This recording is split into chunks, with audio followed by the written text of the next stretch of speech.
Mesdames et messieurs, soyez les bienvenus. C'est toujours un plaisir de vous informer au sommaire de cette édition.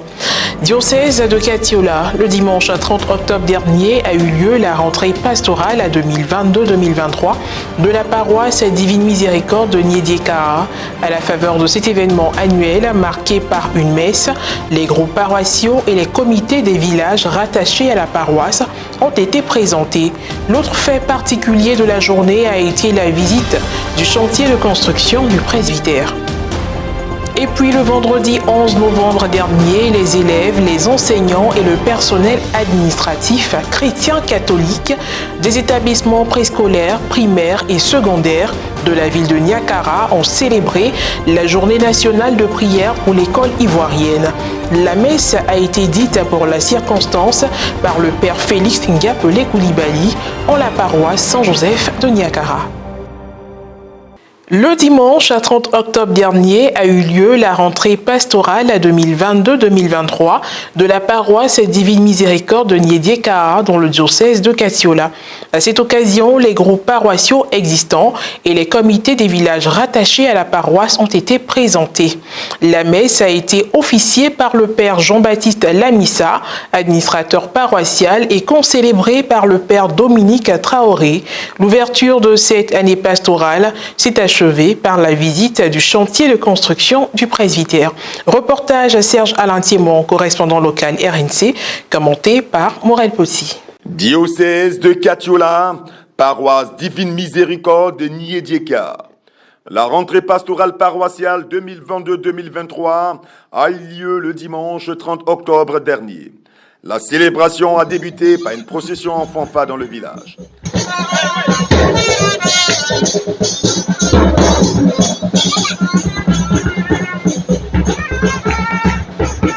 La messe a été officiée par l'administrateur paroissial, père Jean-Baptiste Lamissa, assisté du père Dominique Kinyenman Traoré. C'était en présence des fidèles, parmi lesquels les membres des 2 conseils pastoraux paroissiaux, les 5 comités de village rattachés à la paroisse, plusieurs officiels dont M. Séverin Indassien Guy Bessongui, vice-gouverneur de la vallée du Bandaman, M. Valérie Yao, sous-préfet de la localité, le chef de village, sans oublier les délégations musulmanes et chrétiennes évangéliques du village venus apporter leur soutien. Au cours de cette célébration eucharistique, le père Lamissa a axé sa prédication sur la miséricorde divine. Quand la miséricorde et la grâce de Dieu touchent un cœur endurci, touche un cœur rebelle, il finit par se convertir et à changer radicalement de vie. Et dans la page de l'évangile de ce jour est une illustration parfaite de la miséricorde et de la grâce de Dieu. Aujourd'hui, Zachée est interpellé par le regard miséricordieux et aimant de Dieu qui ne veut pas perdre aucun de ses enfants, mais que ses enfants aient la vie éternelle.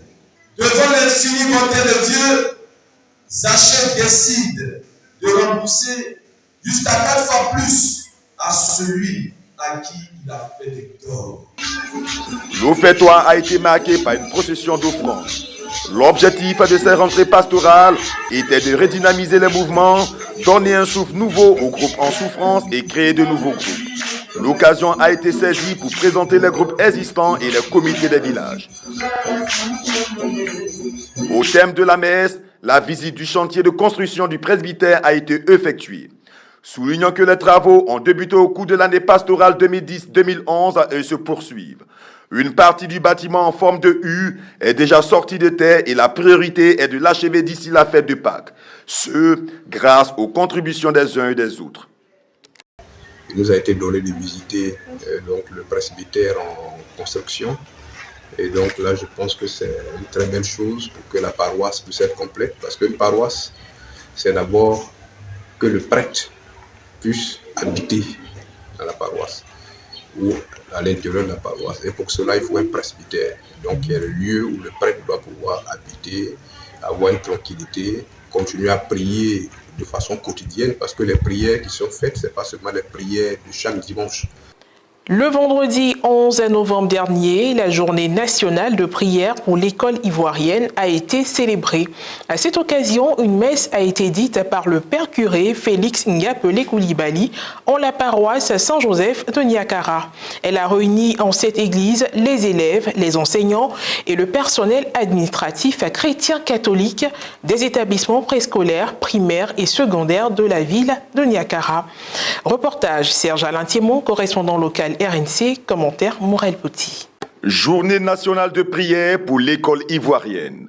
À l'instar des écoles sur toute l'étendue du territoire national, les écoles préscolaires, primaires et secondaires de la ville de Niakara ont répondu à la demande de leur ministre de tutelle. En effet, les 15 établissements de la ville ont consacré la journée du vendredi 11 novembre dernier à la prière. Élèves, enseignants, personnel administratif chrétien catholique se sont retrouvés à la paroisse Saint-Joseph de Niakara pour la circonstance. La messe a été présidée par le père Félix Ngapelé Koulibaly, curé de la paroisse. La célébration a été animée par une fusion d'enseignants choristes et des membres de la chorale jeune de la paroisse. Dans l'homélie, le célébrant a salué la vision des responsables du système éducatif, celle de mettre Dieu au cœur du déroulement de l'année scolaire. Poursuivant son propos, il a exhorté les enseignants et le personnel administratif à plus de professionnalisme afin de bâtir la relève de ce pays.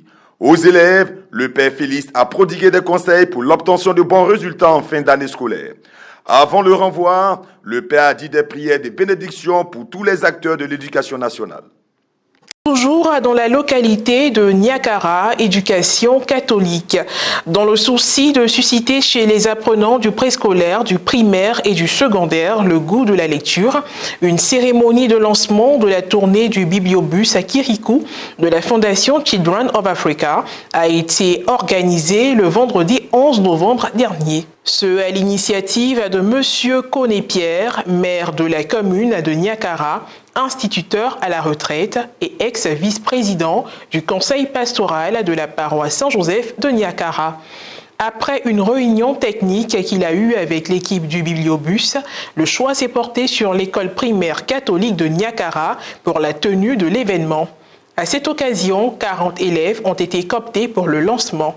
Par tranche d'âge, les élèves ont fait leur propre choix de livres à lire. Madame Joséphine Kello, deuxième adjoint au maire et institutrice représentant M. Koné-Pierre, a fait le tour des différents stands avant de visiter le bibliobus. L'équipe du bibliobus a promis revenir lorsque le programme de la tournée sera achevé afin de permettre aux 327 élèves de visiter le bibliobus et lire un roman.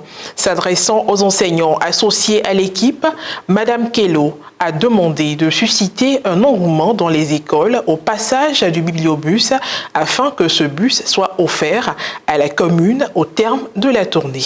C'est un bus équipé des ouvrages.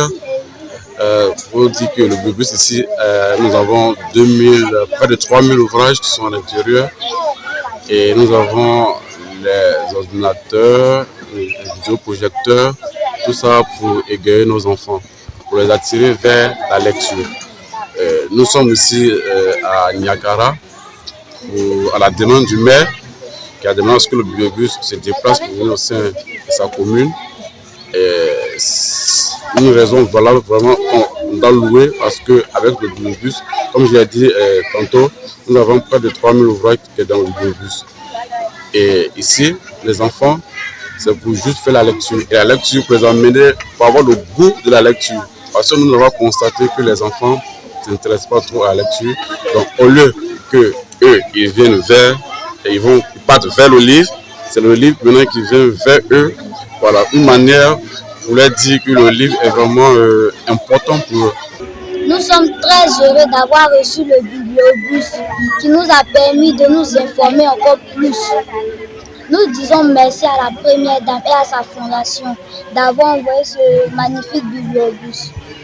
Ainsi s'achève cette édition d'information. Merci de l'avoir suivi, que je veille sur nous. À très bientôt.